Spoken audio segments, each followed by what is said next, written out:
기도하시고 출석 부르시겠습니다.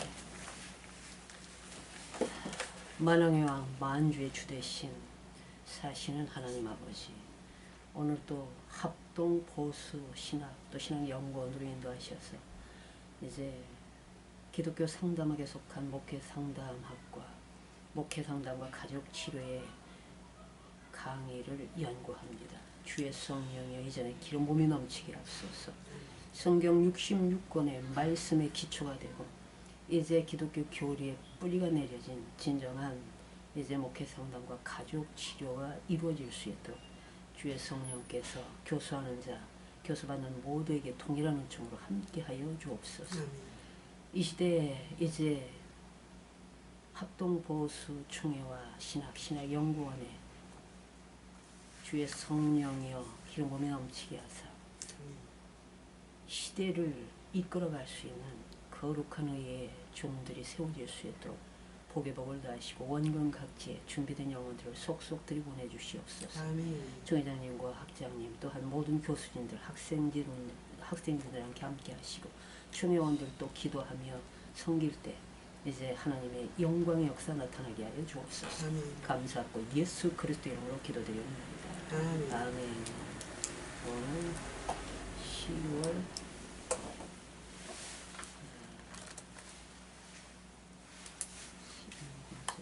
남정의 정변자 김윤수. 예, 책이 이제 왔으니까 한번 책을 한번 살펴보시기 바랍니다.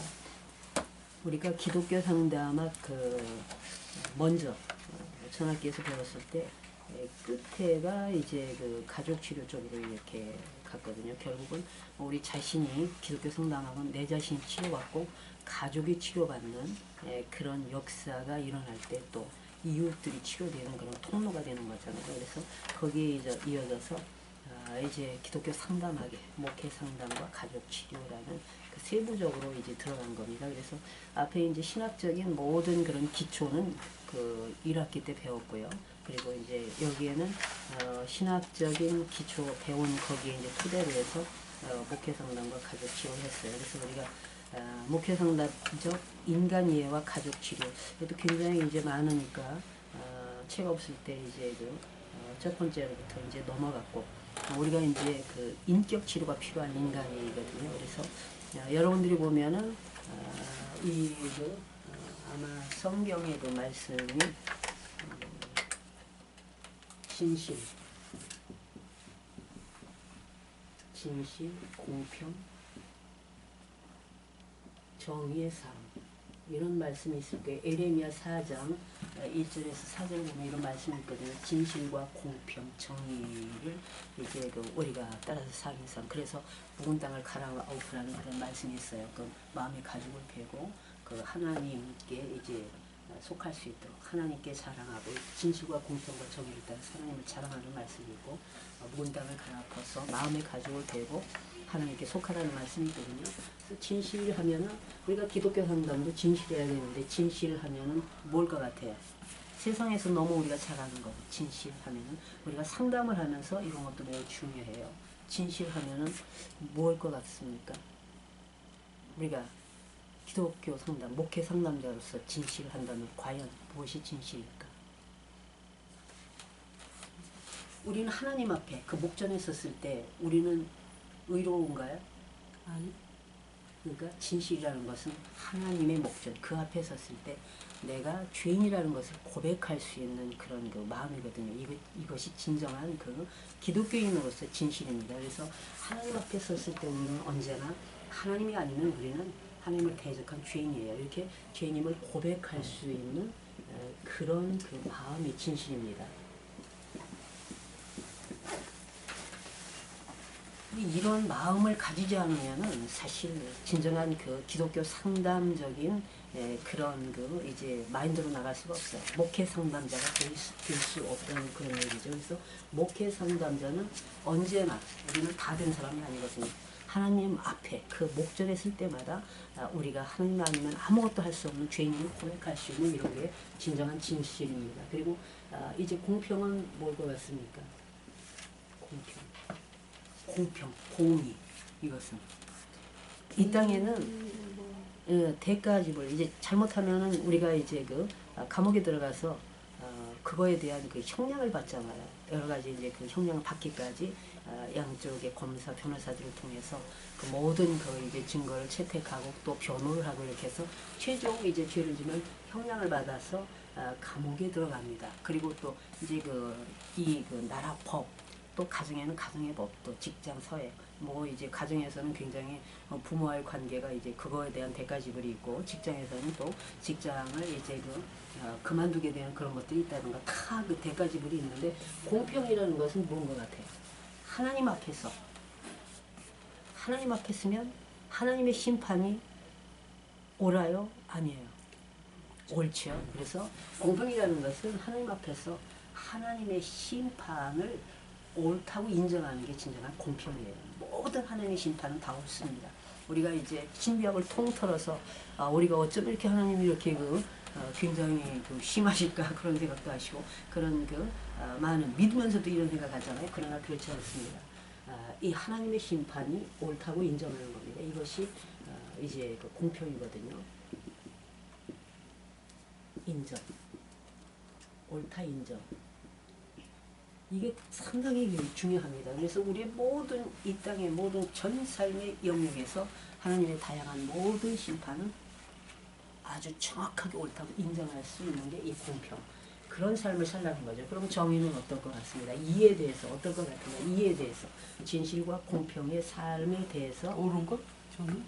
우리의 정의라는 것은 이제 하나님께서도 그 표현을 쓰지만 인간에게도 이 정의라는 표현을 쓸 수 있는 그런 은혜를 주셨어요. 진실도 인간이 쓸 수는 있지만, 그러나 인간의 진실은 자기가 죄인임을 고백하지 못합니다. 하나님 편에서 진실만 영원한 거고, 인간의 진실은 한계적이에요.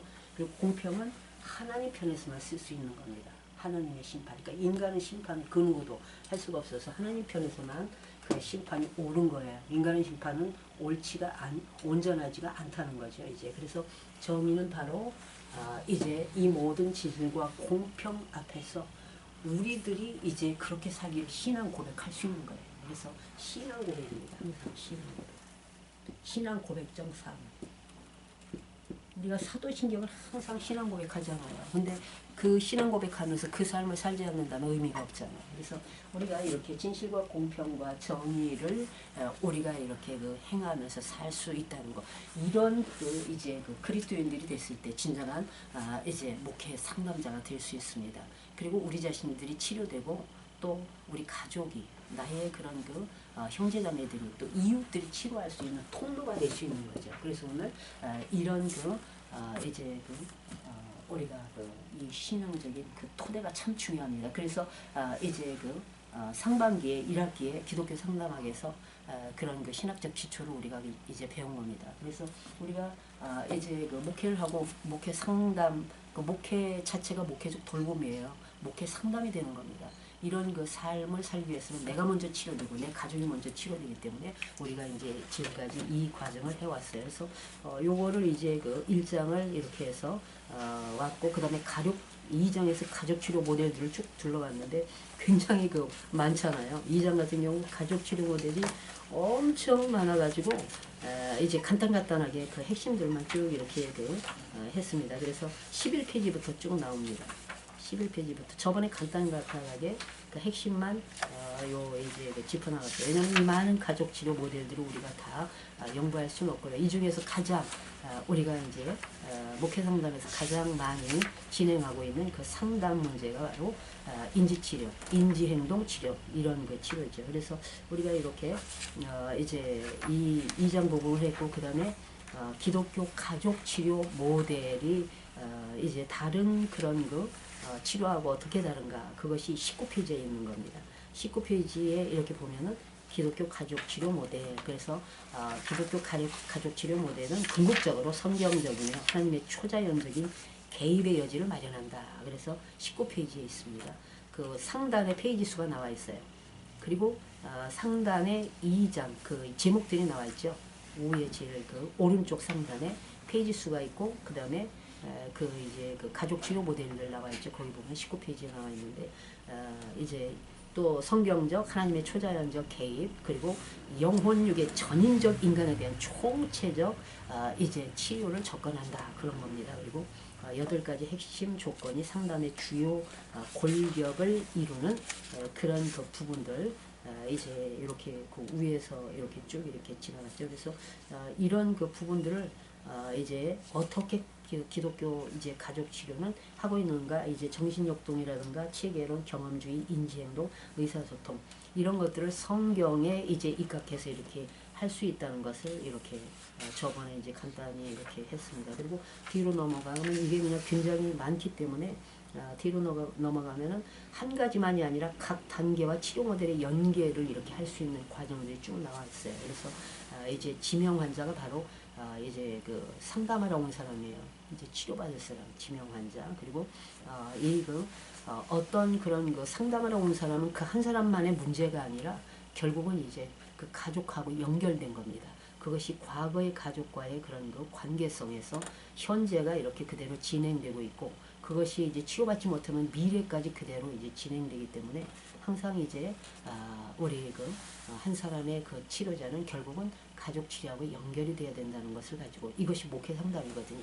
이제 일반 상담들은 그냥 한 사람을 치료하는 그런 걸로 끝나기도 해요. 그러나 진정으로 기독교 상담이라는 그런 그 체제 하에서 우리가 목회자들 목회 상담이라는 것은 결국은 가족 치료까지 함께 갈 때만이 하나님께서 그 치료의 그 원인을 알게 해주시고, 그리고 그 근거를 바로 이제 이제 잡아내서 결국은 함께 이렇게 치료받을 수 있는 그 길을 연결해 주는 겁니다. 그래서 이렇게 가계도도 이제 그리고요, 또 원가족, 그 이제 이 치료받을 그 피상담자가 어떻게 그 원가족들하고 그런 과정을 통하여서 여기까지 왔는지, 그런 것들을 이제 보고요.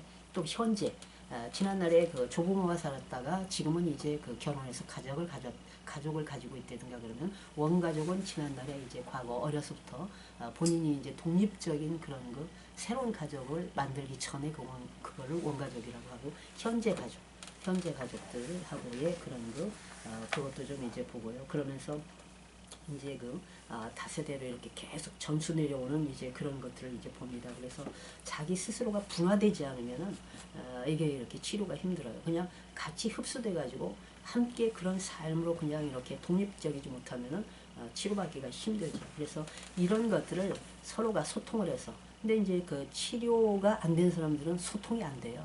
그래서 이제 내 자신과도 소통이 안 되지만 가족과 소통이 안 됩니다.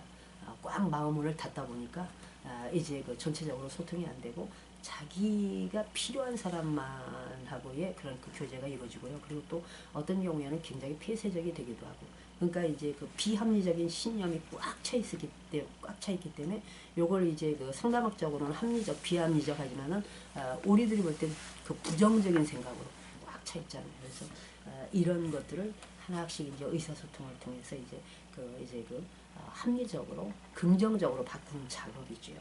그리고 관계를 다시 한번 새롭게 이렇게 이제 형성하는 게 이것이 이제 재구조, 이렇게 해서 구조를 그동안에 잘못된 폐쇄적인 구조를 이렇게 모두를 이제 같이 이렇게 함께 어우르는 구조로 이끌어간다 이겁니다. 그래서 그것이 결국은 궁극적으로는 기독교 공동체에 함께 참여할 수 있도록 인도하는 겁니다. 근데 이렇게 이제 정말 영육 사람이 병든 사람들은 기독교 공동체 이렇게 나온다 할지라도 이게 원활하게 되지를 않아요.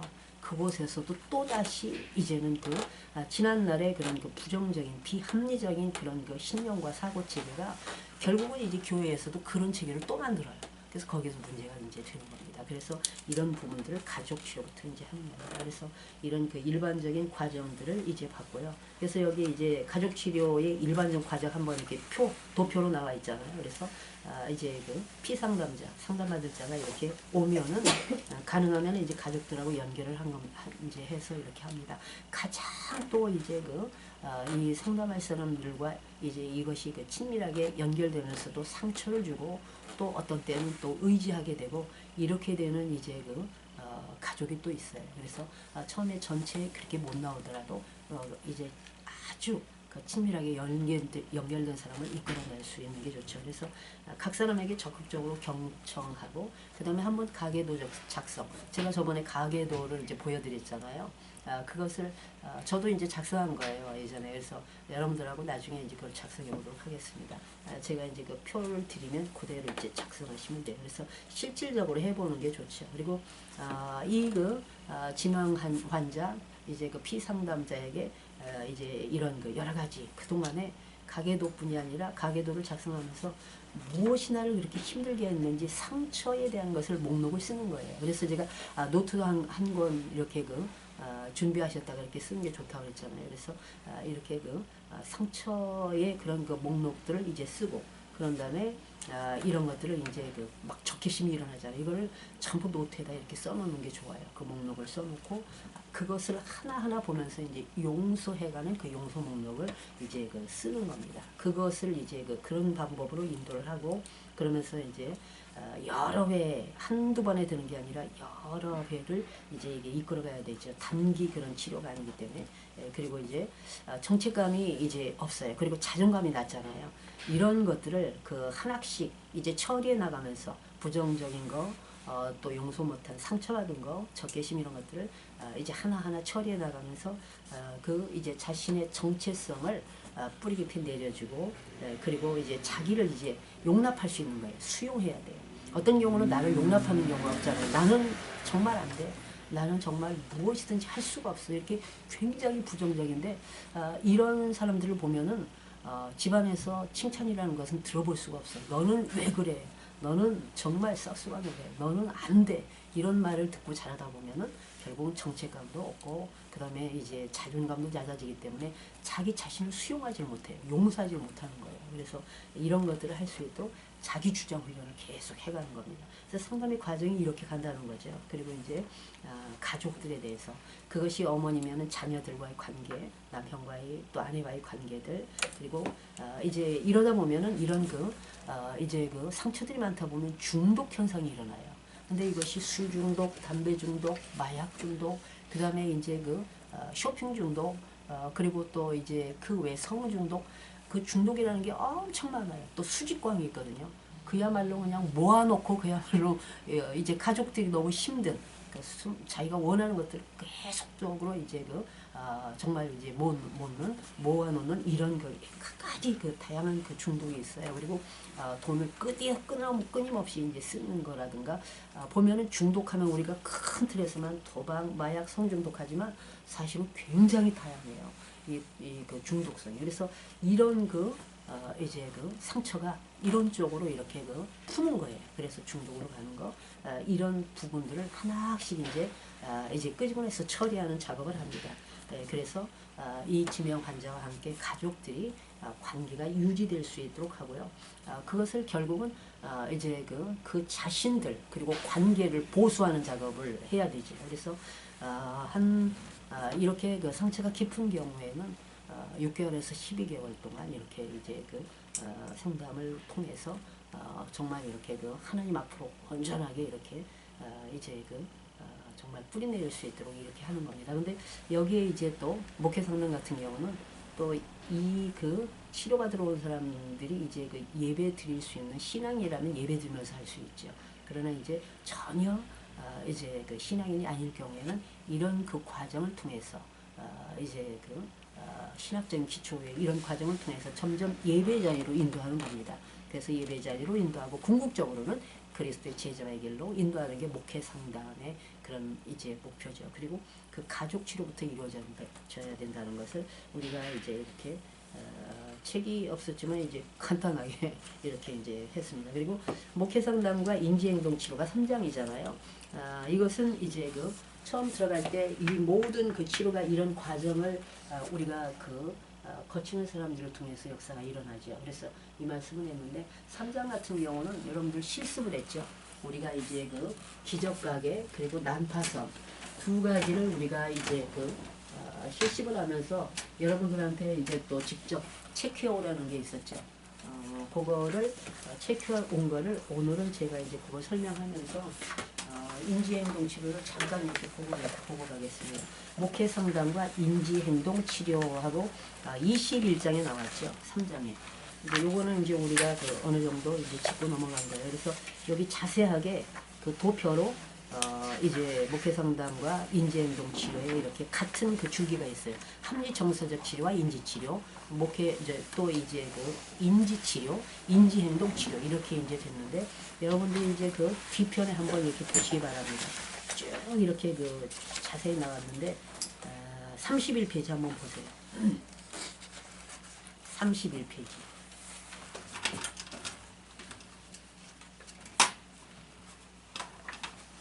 31페이지 보면은 인지치료 제일 하단에 보면은 도표 바로 밑에 하단에 있죠. 인지치료. 인지치료는 이제 프로이드의 제자 알프레드 아들러에 의해서 1911년도에 그 심리치료에서 실질적으로 시작되었다 해서 인지치료 먼저 나오죠. 인지치료. 아들러. 네, 인지치료가 1911년이죠. 1911년. 그 다음에 이제 이런 그 인지치료인데, 이제 인지치료는 사람의 행동은 그 사람의 사고와 신념, 그 행동에 의해서 형성된다고 이제 결론을 내렸고요. 그래서 인지치료 주요의 핵심인 사고가 감정과 행동을 낳는다. 그래서 인간의 사고는 감정과 행동을 낳는다. 이렇게 되는 거죠. 그래서 굉장히 이제 그 실질적인 이론을 이제 이렇게 좀 주창을 했습니다. 그리고 1960년대, 70년대는 이제 우리가 너무 잘 이제 아는 앨리스와 아론 백이 엘버트 앨리스는 이제 또 굉장히 ABCDE 이론으로 유명합니다. 그래서 엘버트 앨리스와 아론 백이 이제 합리 정서 치료하고 인지 치료를 이렇게 그 개발을 하는 겁니다. 그래서 여기 합리 정서 같은 맥들을 가지고 있어요. 합리 정서 치료와 인지 치료. 인지와 이제 같이 가다 보니까 여기는 이제 앨리스죠. 이제 앨리스.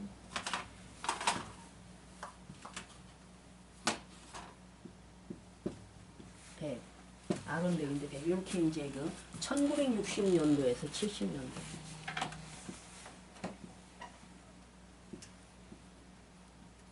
이렇게만 이제 아시면 다 같은 맥이에요. 그래서 이렇게 이제 또 이렇게 그 두 가지를 이렇게 또 이분들이 연구를 해서, 왜냐면은 정신분석, 프로이드의 정신분석 치료만으로는 인간의 그 모든 그 부분들을 치유할 수 없다. 이래서 끊임없이 연구를 한 거죠.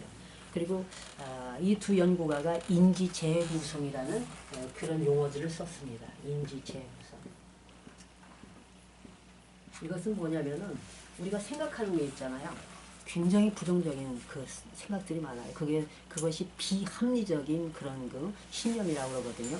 그래서 우리가 어려서 상처 입으면 그것을 치료받지 못하면은 그 상처받는 게 계속 우리 삶을 주관해서 이 그 사고가 아주 그 이제 비합리적인 그런 이제 사고로 계속 붙여지는 거예요.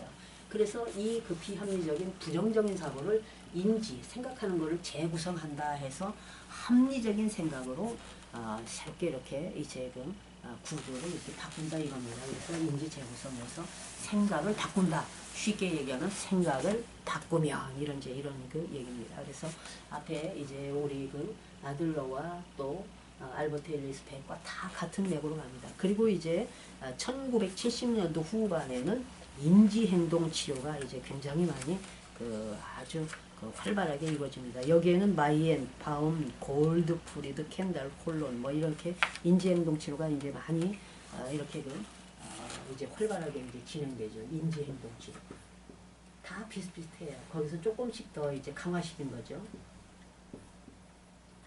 생각을 바꿔서 행동을 하는 것. 그래서 여러분들이 이제 그 예수 그리스도를 믿으면은 우리의 생각이 바뀌잖아요. 전적 부패, 전적 타락한 우리들이 정말 이제 죄인에서 의롭다 인침을 받아 의인의 길에 서게 되고요.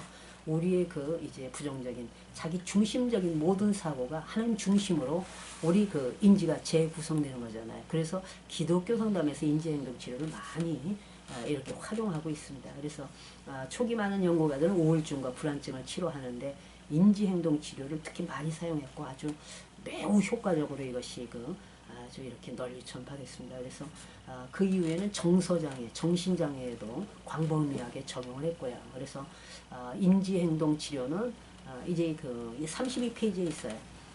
인지 재구성과 더불어 문제 해결을 이제 하는 겁니다. 행동을 하니까요. 우리 생각을 바꾸면은 정말 그 부정적인 행동에서 긍정적인 생각으로 가잖아요. 부정적인 생각의 제일 끝이 어딘 것 같아요? 다 모든 게 부정적인 생각의 마지막 끝은 자결이에요. 자살. 예, 그 정도로 자살?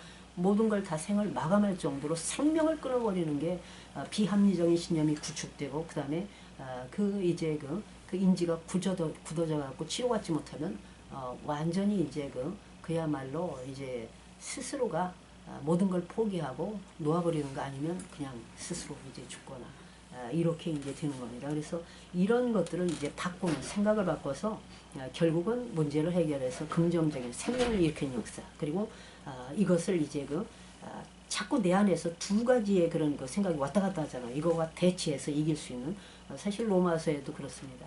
그러니까 우리 마음의 법으로는 하나님의 부합을 따르려 하지만은 우리의 그 다른 또 이제 그런 그 이 주의 법이 나를 끌어내리는 것을 볼 수 있잖아. 오라 나는 공고한 자다. 사도 바울도 이렇게 그 고백했듯이 우리 그 생각이 그렇게 그 치료를 받아야 될 상처투성이 있는 사람들은 생각이 왔다 갔다 해요.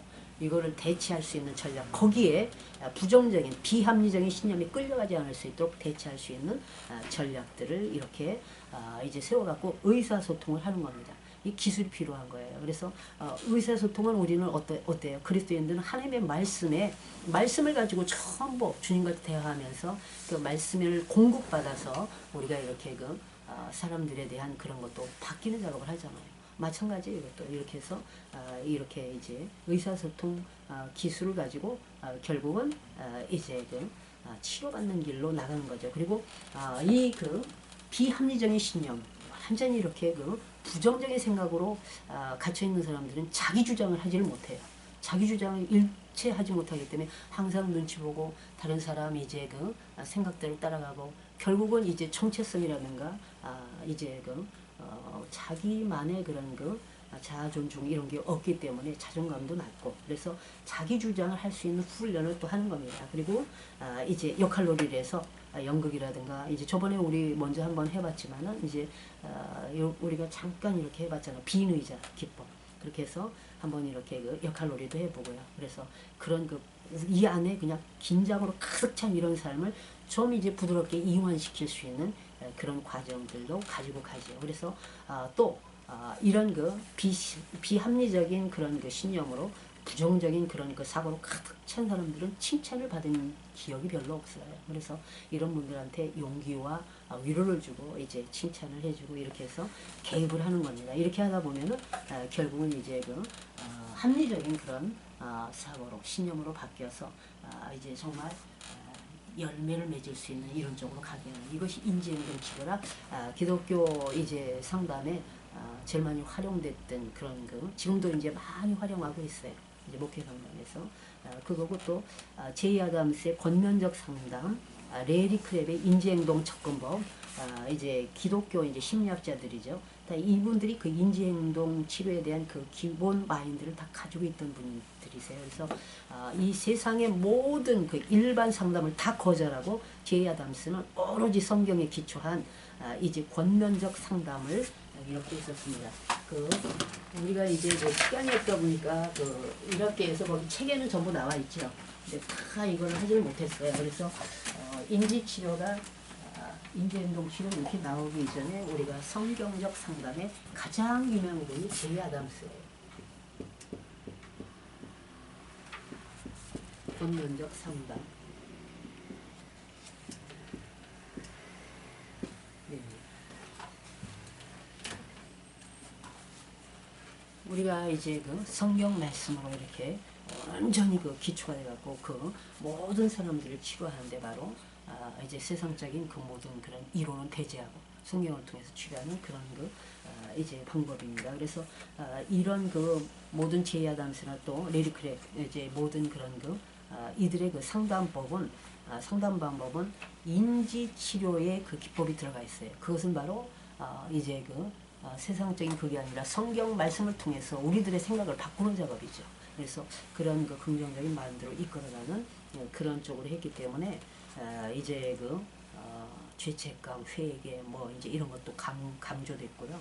선택, 또 책임 모든 거가 다 이 안에 다 들어있는 건데 우리가 이제 요거를 이제 하면서 나중에 기회가 있으면 그 부분을 다시 한번 하도록 하겠습니다. 이제 그 기독교 상담의 그 중심은 여러분들이 1학기 때 공부했던 그 상담 착지에 이렇게 간단하게 나와 있어요. 그래서 그걸 보시고 해서 이런 그 방법으로 인지 행동은 과정을 이렇게 이제 온 겁니다. 그래서 오늘 이제 인지 행동의 그 도표들을 보시면 자세하게 나와 있는데 오늘 여러분들이 나눠드린 그거 있죠.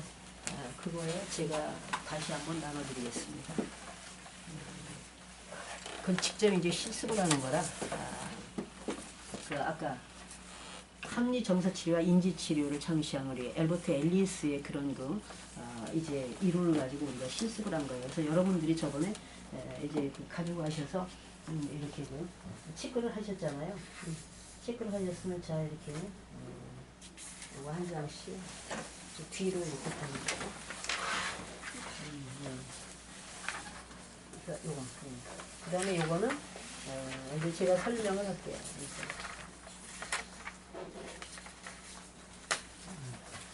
책에 보면 몇 페이지에 나와 있나 하면은 책에 한번 보시기 바랍니다.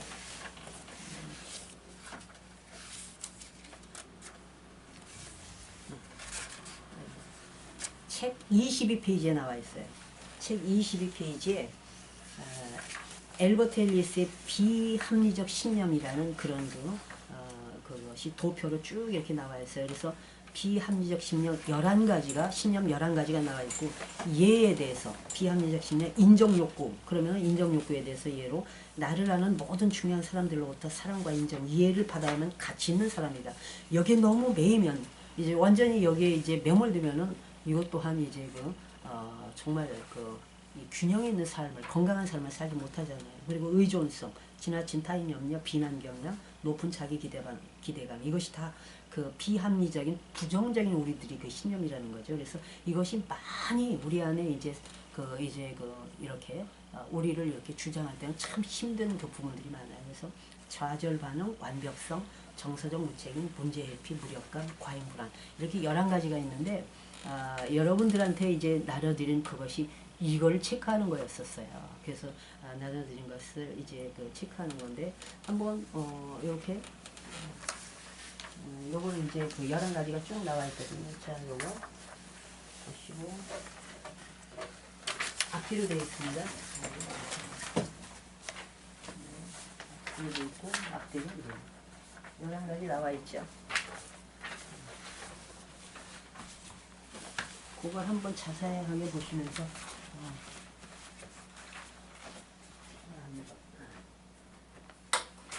체크하는 걸 가져오셨나요? 네. 예, 한번 체크하는 걸 같이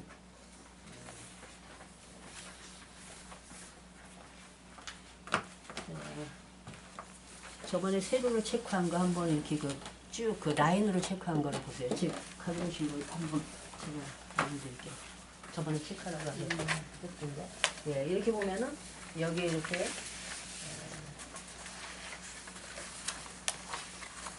11가지가 나와 있잖아. 1, 2, 3, 4, 5, 6, 7, 8, 9, 10, 11 그러면은 여기에 이걸 한번 계산해보고 이걸 한번 계산해보고 계산해보세요. 계산한 그 라인 중에 제일 많은 부분 점수가 많은 부분을 한번 이제 그거 보면은 알 것 같아요. 이 중에서 11개 중에서 점수가 제일 많은 부분이 바로 이제 굉장히 경향이 많이 거기에 쏠렸다는 거예요. 그래서 1번의 경향 그래서 이거를 한번 계산해보면 이 중에서 제일 많은 게 그 경향이 제일 많은 겁니다.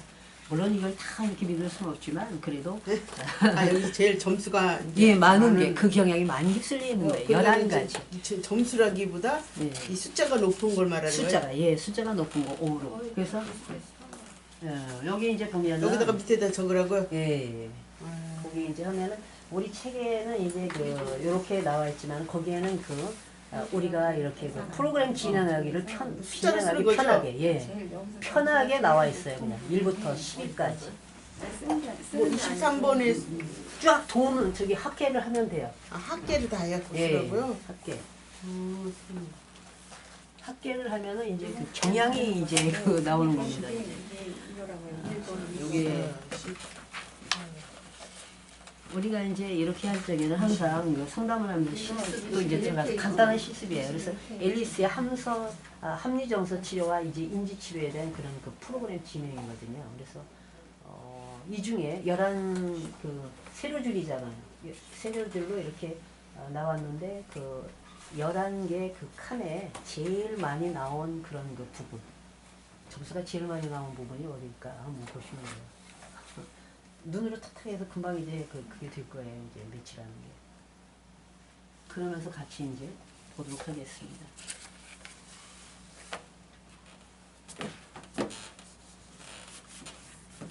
여러분들 이거 체크할 동안 제가 이제 읽어드릴게요. 앨리스의 합리적 정서 치료, 이제 그런 이론인데요.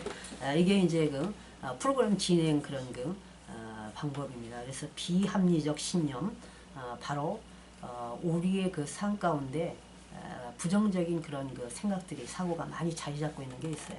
비합리적 신념과 또 합리적, 긍정적인 그런 균형 있는 그런 그 신념 11가지 유형이거든요. 그래서 거기에 이제 그게 다 포함되어 있습니다. 그래서 첫 번째가 인정의 욕구입니다. 누구나 다 이걸 가지고 있거든요. 주위의 모든 사람들로부터 사랑과 인정을 받아야만 하는 그런 믿음이 있잖아요. 믿음을 가져도 우리가 그리스도인들도 반드시 인정받아야 되겠다, 사랑받아야 되겠다, 이게 너무 강하면은 주변이 피곤해집니다. 그래서 물론 모든 사람의 사랑과 인정을 받는 것이 바람직하긴 하지만 그것은 그 온전히 이루어질 수가 없잖아요. 모든 사람들한테 모든 사랑을 다 받을 수는 없지 않습니까? 그래서 만약 개인이 이것만을 위해서 노력한다면은 비자지향적인 타인 지향적인 그런 그 삶이 되기 때문에 굉장히 이제 더 불안합니다. 그리고 아주 패배감이 쉽게 빨리 오기도 하고요. 그래서 타인으로부터 인정과 사랑과 바람직한 목표는 이제 그런 좋은 목표일 수는 있지만 반드시 이것은 1번은 필요한 목표는 아니잖아요. 우리가 그걸 알아야 돼요. 반드시 그냥 절대적으로 이제 필요한 그런 목표는 아니기 때문에 내가 무엇을 해야 한다고 생각하는 일이 아니라 내가 진정으로 좋아하는 일을 하도록 하는 게 아주 상당히 좋아요. 그래서 이런 것들을 이렇게 잘 격려해 주는 게 좋습니다. 그래서 반드시 이게 필요한 것은 아니라는 거, 그것을 또 기억하고요. 1번이 인정의 욕구가 그렇습니다. 누구나 다 있는 거예요. 11가지 욕구는 인간이면 누구나 다 있는 겁니다. 그것이 어떤 경우는 강하게 이제 그 편향적으로 이렇게 될 수도 있고, 어떤 경우는 이제 그 약하게, 그러나 강한 부분이 한두 가지는 다 있게 돼 있어요. 누구든지. 2번은 과대한 자기 기대감입니다. 그래서 이것이 이제 그 자기 기대감이 굉장히 크다고 공상도 있잖아요. 그래서 자신이 가차롭게 최대 절대 가치롭기 위해서는 모든 영역에서 완벽하게 유능해야 된다. 그래서 반드시 성공을 해야 된다. 이런 믿음이거든요. 그래서 인간은 한계와 약점을 지닌 불완전한 존재잖아요. 근데 성공한다는 것이 이제 그 불가능한 건 아니지만, 그러나 반드시 성공한다. 이래서 성공만을 이제 목표로 간다면 이건 또 한계와 약점을 지닌 그런 거잖아요. 그래서 우리는 불완전한 인간입니다. 그리고 이제 모든 면에서 성공한다는 건 불가능해요. 그래서 이런 것들을 이제 생각할 때 우리가 정말 그 비합리적인 그런 쪽에 빠지지를 않습니다. 근데 이렇게 과대한 자기 기대감을 가진 사람은 모든 면에서 성공해야 된다는 거기 때문에 주변을 너무나 힘들게 합니다. 그래서 이를 위한 강박적인 노력은 열등감, 삶에 대한 무력감, 또 실패에 대한 끊임없는 두려움을 낳게 되기 때문에 이런 부분들을 우리가 잘 합리적으로 긍정적으로 이끌어줘야 돼요. 그래서 완전하게 하려기보다는 이제 그 자체에 이제 그 의미를 두는 게 좋아요. 그 완벽주의가 강박감이 엄청 강해요. 그리고 완벽주의가 있는 곳에는 가족들이 피해를 봅니다. 그래서 최선의 노력을 다 했다는 그런 걸로 만족하는 게 참 좋고, 실패란 바람직하지 않지만 그러나 교훈을 얻을 수 있잖아요. 그래서 한 인간으로서 내 죄적 가치가 아무 상관없는 걸로 이렇게 우리가 상관도 없는 것으로 이제 생각을 할 수 있는 게 좋습니다. 이것이 뭐 내 삶의 모든 그런 그 우선순위도 아니잖아요. 그렇기 때문에 이런 그 과대한 자기 기대감을 우리가 이렇게 내려놓을 수 있어야 돼요. 바꿔주는 게 중요합니다. 그래서 이런 사람들은 분명하게 이제 그 엄청난 열등감으로 뚝 떨어지기도 하고요. 무력감이 그냥 금방 오기도 하고 그러다 보면 그냥 끊임없는 실패에 대한 두려움 때문에 그 다음에는 뭘 하질 못해요. 망설이게 됩니다. 그래서 과대한 자기기대감 그리고 비난 성향 이것은 뭐 자신에게 해를 끼치거나 악행을 저지르는 사람은 이제 3번이잖아요. 이제 세로줄로 또 나와 있어요. 1번 세로줄은 바로 인정의 욕구, 2번 세로줄은 과대한 자기 이제 기대감이고 3번 세로줄은 비난 성향이에요. 그래서 자신에게 해를 끼치거나 악행을 저지르는 사람은 일반적으로 이제 나쁘고 야비하며 비열한 사람이며 이들은 반드시 비난과 처벌을 받아야 한다는 믿음인데 이게 그리스도인들에게 우리에게 제일 많습니다. 그래서 교회를 핍박해서 하나님께서 반드시 벌 주시오. 그래서 목회자를 함부로 해 반드시 이제 벌 주시오. 하나님 그렇게 편협한 하나님 아니세요. 근데 이것을 공적으로 마구 이제 이렇게 간증하고 그러는데 이거 무섭습니다. 그러면 무서워서 어떻게 하나님께로 나오겠습니까? 그래서 반드시 나를 이제 해끼치고 이제 나에게 악행을 한 사람들은 반드시 이제 처벌을 받아야 된다는 이 믿음은 이 관계를 전부 다 이제 흐트러뜨려요. 그래서 이는 선악 판단에 대한 절대적인 기준이 인간에게는 없어요. 그렇기 때문에 이 비합리적인 이런 이제 신념이 되는 겁니다. 그래서 모든 거는 하나님께서 하신 일이거든요. 그래서 우리가 하나님께 모든 걸 다윗처럼 맡길 수 있는 이런 믿음이 중요합니다. 그래서 이런 편견을 가지고 있다 보면은 어떤 일이 닥치면 일단은 내가 이제 남을 힘들게 한 거는 생각 안 해요. 남이 나를 힘들게 할 때는 반드시 하나님의 심판을 받아야 되거든요. 그러니까 이런 것들에 대한 무서운 저주 본능, 그 다음에 이제 정죄, 비판, 이것은 결국은 관계를 전부 다 붕괴시키게 되기 때문에 이건 이제 합리적인 그런 바람직한 방향으로 이끄는 게 이제 중요합니다. 그래서 인간은 누구나 오류에 빠질 가능성이 항상 있음을 인정할 수 있어야 되겠죠. 그래서 우리 자신의 잘못이나 타인의 잘못을 객관적으로 받아들이는 게 아주 좋습니다. 그래서 행동을 잘못하는 사람과 나쁜 사람을 혼동해가지고 우리가 이렇게 정죄의 칼을 들이댄다면은 또 다른 또 상처가 이렇게 날 수밖에 없죠. 그래서 우리한테 다 있는 거예요, 이게. 근데 이것이 얼마나 많이 강화되고 이제 약한 면이나 이 차이죠. 그리고 네 번째가 좌절적 반응 경향입니다. 그래서 어떤 일이 뜻대로 되지 않을 때 인생은 아주 끔찍스럽고 가치 없다고 그냥 금방 완전히 이제 좌절하는 믿음이잖아요. 그래서 현실적으로 모든 상황이 우리가 원하는 대로만 될 수 없잖아요. 간혹 우리가 기도해도 또 원하는 것이 있어도 좌절되는 것, 이것이 인생이에요. 그래서 이것을 정상적으로 받아들일 수 있는, 수용할 수 있는 게 중요합니다. 그래서 이런 것들을 우리가 하지 않고 있다는 게 이제 문제죠. 그래서 비합리적 심리는 11개에 들어가 있고 이거를 합리적으로 바꾸는 작업이 같이 이제 있는 겁니다. 그래서 장기간에 걸친 좌절은 정서적으로 혼란을 가져와요. 그리고 합리적으로 대처하는 방법은 상황을 그대로 이제 받아들이는 거, 인정하는 게 이제 이렇게 아주 이렇게 건강합니다. 그래서 일들이 매우 못마땅하고 좋지 않을 때는 좋게 변화시키려고 또 최선의 노력을 다하면서 당장의 변화가 불가능할 경우에는 그런 대로 받아들이고 기다리면서 앞날을 또 이제 계획하는 것이 또 좋습니다. 그래서 현재 이제 네 번째까지 했잖아요. 근데 이것이 여러분들의 책자에 이렇게 23페이지부터 쭉 보면은요. 이런 부분들이 세세하게 도표에 있으니까 또 나중에 참고하시면 돼요. 그리고 다섯 번째는 정서적 무책임. 비합리적 이런 신념이 우리 누구한테나 있어요. 그래서 인간의 불행은 외적인 조건에 의한 것이 아니고요.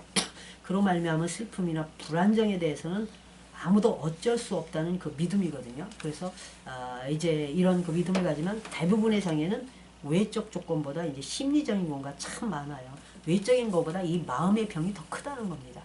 근데 정서적 혼란이 어떤 사태에 대한 자신의 평가와 내면화된 언어로 구성된 것을 알아야 되는데 내 자신이 나를 평가하래요.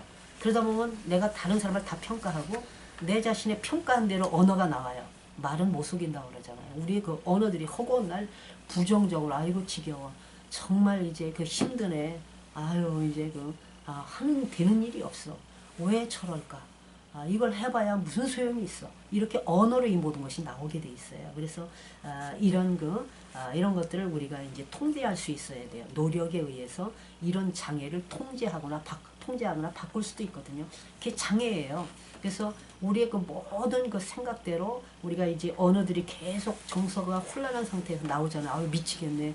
이제 뭐 이제 그냥 이제 죽겠어. 뭐 이제 이렇게 하는 거. 이런 것들이 전부 결국은 이제 그 얼마든지 이렇게 장애를 우리가 통제하거나 바꿀 수가 있다는 거죠. 그래서 우리 자신의 불행이나 고통은 그 일 자체보다는 그 일에 대한 그 해석이 문제예요. 우리 자신이. 그래서 어떤 그 불행한 일이 닥치거나 슬픈 일이 닥쳤을 때 그 일보다 사건보다 더 큰 거는 우리 각자의 해석이 문제가 되는 겁니다. 해석이 그냥 이걸 그냥 인생 전체를 송두리째 날려버릴 정도로 그렇게 해석을 하면은 언어도 그렇게 나오고 그렇게 삶이 그렇게 딸려가게 돼 있어요. 그래서 이것을 이제 바꾸는 정말 긍정적인 해석으로 이제 이 크나큰 고난 뒤에 불행 뒤에 슬픔 뒤에 하나님의 축복이 더 큰 축복이 올 거야. 이렇게 우리가 바꾸는 작업이 중요하잖아요. 그래서 이 분노를 이렇게 극소화할 수 있어야 되죠. 절망감이나 그것이 정서적 무책임. 여섯 번째가 과잉불안입니다. 그래서 이 과잉불안의 그 비합리적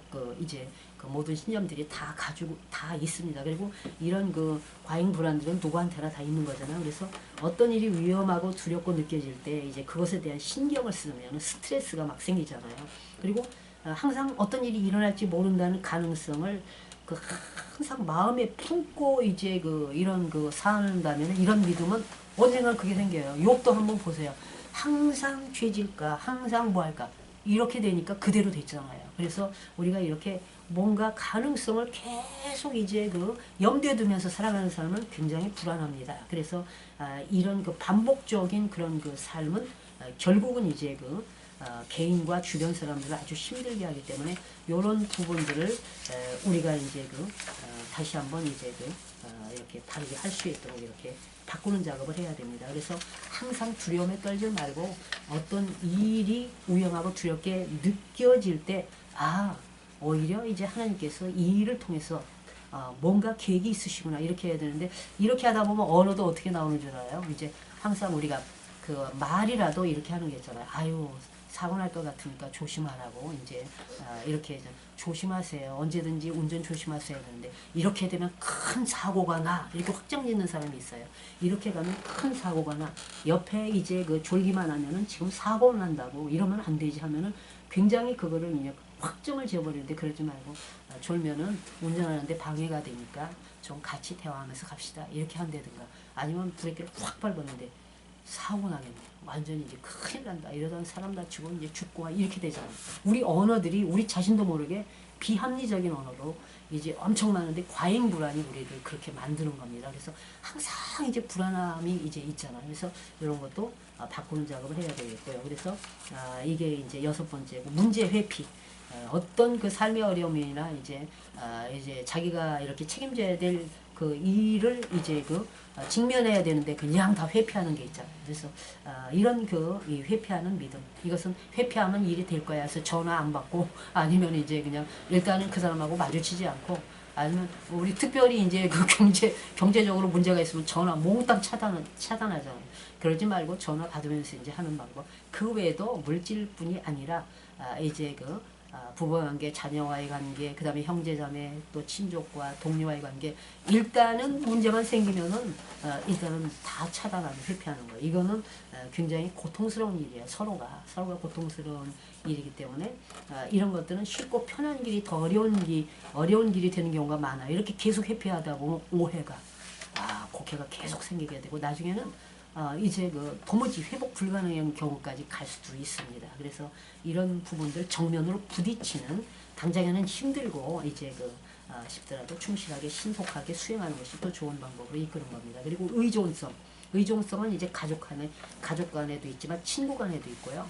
그리고 목회자와 성도 간에도 있습니다. 의존성이. 그래서 다른 사람에게 의지하여서 자신이 의지할 수 있는 더 강한 사람한테 그리고 이제 모든 것을 가지고 있는 사람들한테 의지하는 게 있거든요. 그래서 그러다 보면 이제 독립성이 없어져요. 자기 자신의 개체성이 없어지고요.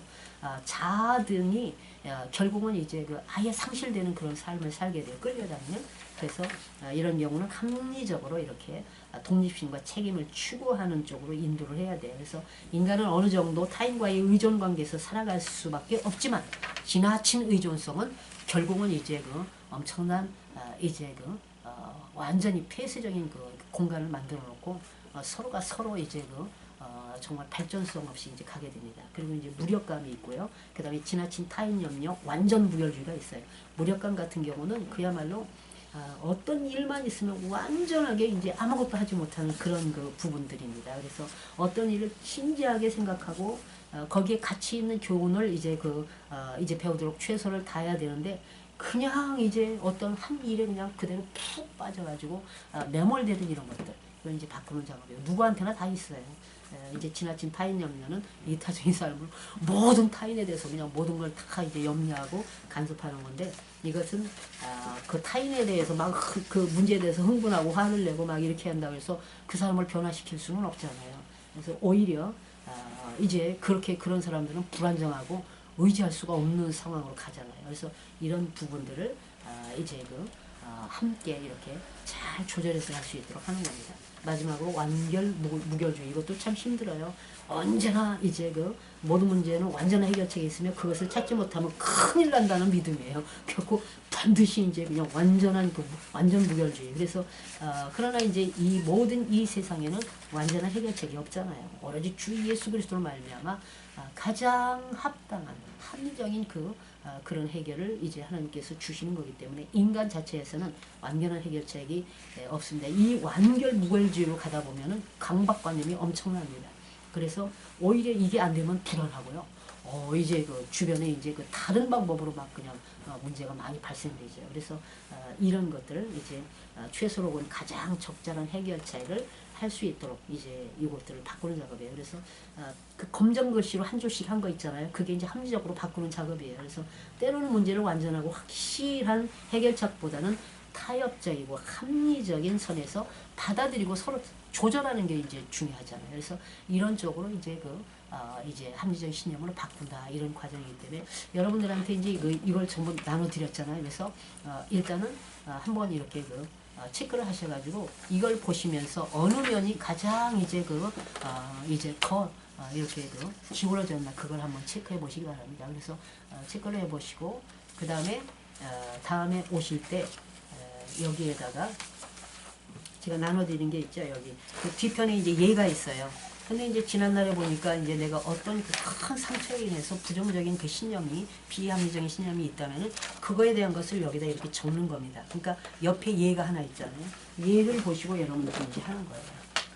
여기 뒤편에 예가 있어요. 뒤편에 보면은 이 사람에 대한 이제 이렇게 이런 부분을 이렇게 부정적으로 이제 선생님은 이렇게 했는데 나는 부정적으로 자꾸 이렇게 가서 이렇게 바뀌어서 합리적으로 바뀌는 과정이 있는데 한번 여기다가 이렇게 써서 그걸 보시면서 써오시기 바랍니다.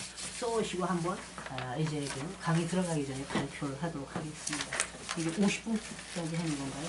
네. 예, 50분이 지나서 그래서 여기다 예를 아예 어떻게 한다는 예를 뒤편에 있잖아요. 그걸 보시면서 하시면 돼요. 그래서 한번 우리 자신 저도 마찬가지고 예외가 없어요. 전부 이제 이런 비합리적인 신념을 11가지가 다 있거든요. 근데 그것이 이제 정말 균형과 조화를 이루지 못할 건강하지 못한 그런 병적인 것으로 가는 이제 안 되는 거죠. 그래서 그런 부분들이 조금씩 다 있어요. 저도 이제 11가지 중에 또 좀 이렇게 기울어진 부분들이 있고 이런 걸 통해서 우리는 또 이런 믿음을 비합리적인 신념을 가진 믿음으로 가면 안 되잖아요. 우리가 이렇게 주 예수 그리스도 말미암아 하나님이 주신 그런 합리적인 그런 신념으로 사고로 우리가 바뀌어질 때 역사가 일어납니다. 그래서 이것들을 해오시고 한번 이제 발표를 해보겠습니다. 그래서 다음에 강의 들어가기 전에 한번 발표하고 요것이 끝난 다음에 이제 엮이는 과정을 할 건데 이제 인지행동 치료와 이제 이런도 목회 상담과 인지행동 치료가 중요한 부분이기 때문에 다음에 해오시고 잠깐 발표하고 인지행동 치료를 한번 전부 다 정리하고 엮이는 거 한번 이렇게 들어가도록 하겠습니다.